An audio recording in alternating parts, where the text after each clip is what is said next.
We had to wait over a month since our last recruit, but Texas gets a little bit of a Christmas gift early, guys. Please hit that like button. Please subscribe down below. Grayson Littleton commits to the Texas Longhorns. He's a four-star cornerback out of Tampa, Florida. We've talked about him a little bit on this channel. He decommitted from Clemson about, 2 weeks ago now, visited Michigan right after that, and then visited Texas. And Michigan was in on him longer than Texas. Texas has only been on this guy for 2 weeks. Four-star cornerback out of Tampa, Florida. He is the number 23 commit, so the Michael Jordan commit of this Texas class. I think Texas will take 4 to 5 more if they can get him. We'll see what happens. It makes Texas the 5th-ranked class in 247 in the 5th overall composite. So no matter where you look, they're going to be the 5th class. So a really good class from Texas. And I think this is the floor of this class. I think the worst this is going to be is 5th. The best I think it'd be is probably 2nd or 3rd. I don't think it could be the number 1 class at this point unless we just hit on everyone. He joins a secondary class of 5-star safety from Galveston, Jonah Williams, who I think will play linebacker a little bit as well. Maybe a little bit of nickel, also with being safety. Zalus Hicks, who we talked about, really good player. He was in the 2026 class. He just reclassified. He is a 4-star in this class now. And 3-star cornerback Caleb Chester, another long, lengthy guy. And let's get into Grayson Littleton. So Grayson Littleton, like I said, out of Tampa, Florida, long, lengthy guy, 6 foot, about 200 pounds. I don't think he has the type of frame to put on a lot of weight. I hope I'm wrong, because if he can put on a lot of weight, I think there's a whole nother stratosphere this guy can go to. Right now, guys, he is not a ball hawk type cornerback. He is definitely more of stay in phase. He can play the ball well, but he doesn't really come down with it. He only has 1 interception since his junior year of high school. We'll see if he can add on to that later in his senior year of this year. But he can play press man very well. And we've been talking about this as Texas fans. We have not really had any cornerbacks that are great at playing press man-to-man coverage and then also staying in phase and finding the football. I think that guy can do that at a pretty elite level. And PK, when he has those guys, wants to do that. We've seen that with Jahdae Barron this year. We've seen that with Malik Muhammad. A lot more press man-to-man coverage, a lot more sticky coverage just in general. It really hasn't been seen around here that much. I think Holton Hill's really the only other guy in the last decade that's been good on it. Chris Boyd was okay at it, but not great at it. He's better than the NFL at it. Now he's more of a special teams player anyways. Great pursuit of the football. And what I mean by that is if the ball's on the other side of the field, he is great moving east to west. He is super fast, guys. He ran a 4.51 laser time 40-yard dash as a junior in high school. That is freak show stuff. By the time he gets on the 40 acres, gets through that strength and conditioning program, gets through that training program, I think this is a guy that can run like a 4.38, a 4.42, somewhere in that range. I think he's that good of an athlete. And again, if he puts on weight, we're talking about a special player here for the Texas Longhorns. So an overall fantastic get for Texas. I think he's a guy that you kind of see like Kobe Black. I don't think he plays right away, but could I see him next year, later in the year, get a few snaps and play pretty well? Yes, I could. But I don't think he's a come on the scene Malik Muhammad, play a lot right away. I don't see that in his future.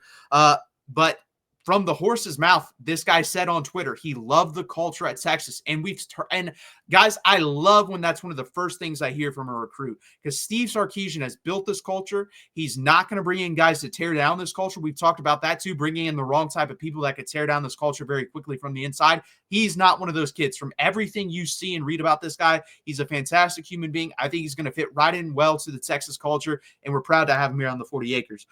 He also talked about the stability of Texas, and I think that was a hit at Michigan, because right now, guys, how long is Sharon Moore going to be at Michigan? I don't know. The Michigan guys on our channels don't know, and they do a fantastic job. I think he's got next year, if he has a good year next year, he'll stick around, but who knows if that will happen. So stability and culture were the two things he mentioned, and I think Texas is doing a fantastic job at hammering that home and taking on guys that are willing to come in here and work and protect the culture and not feel entitled to anything. And TJ nails us on the Michigan show. You can pay players and still have a great culture. This guy's definitely getting paid at Texas. I don't know the details on that, but let me tell you this. It wasn't because of money he came to Texas. He liked Texas better. Michigan was going to offer that same amount of money. I can guarantee it. They're playing big boy football over there now in the NIL department. So a really good get, long, lengthy guy, rangy guy. If he can become a little bit bigger muscle-wise and also start to bring down interceptions, we're talking about an elite football player. We're talking probably first, second round side player. If not, he's probably a third round pick when he comes out of Texas. I could be wrong, but still really good football player. Really proud to have him. Guys, now we'll move on from him. Who could be next? We talk about this quite a bit. I'm going to actually have a recruiting segment tomorrow, so stay tuned for that. If you're not up to date with the live shows, get it to date with the live shows. Like and subscribe like it says down below. We're here every Monday, 7 p.m. Eastern time talking Texas football, and we'll break in for stuff like this. I was at work, so I had to do it afterwards, but I'm here no matter what. I will drop videos on stuff like this, and we might do a long recruiting segment during signing day, which is early December.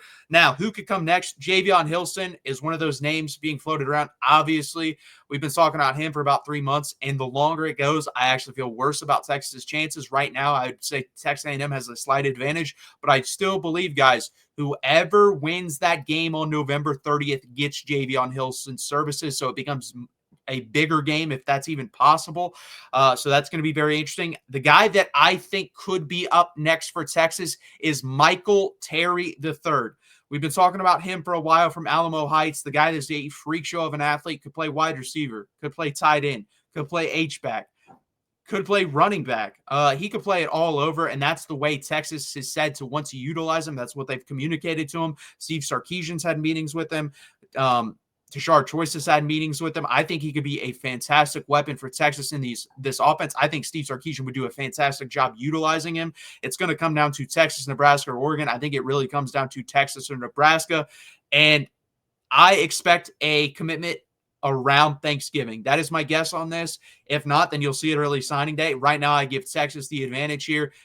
Be a hell of a get. And I think that would move our class ranking probably to, if not third, it definitely would push us to fourth. If we get Javion Hilson, Michael Terry, we're a top 3 class. And we're talking about a class now, guys, and secondary-wise is a hell of a class. If we had Javion Hilson, we're talking about a possible best class at the defensive line position in the whole entire country. And if Michael Terry joins the room, I think offensive weapons-wise with Nick Townsend, Michael Terry, Jamie French, Khalil Lockett, Dalen McCutcheon, that's a fivesome that's the best in the country between the tight end and wide receiver room. So that's scary to see as well. I think Joseph Mbachu is also a possibility, big defensive lineman from Georgia. I don't see Justice Terry as a possibility at this point, but I do see Joseph Mbachu. He seems to like the University of Texas. He has made his way down to Austin multiple times.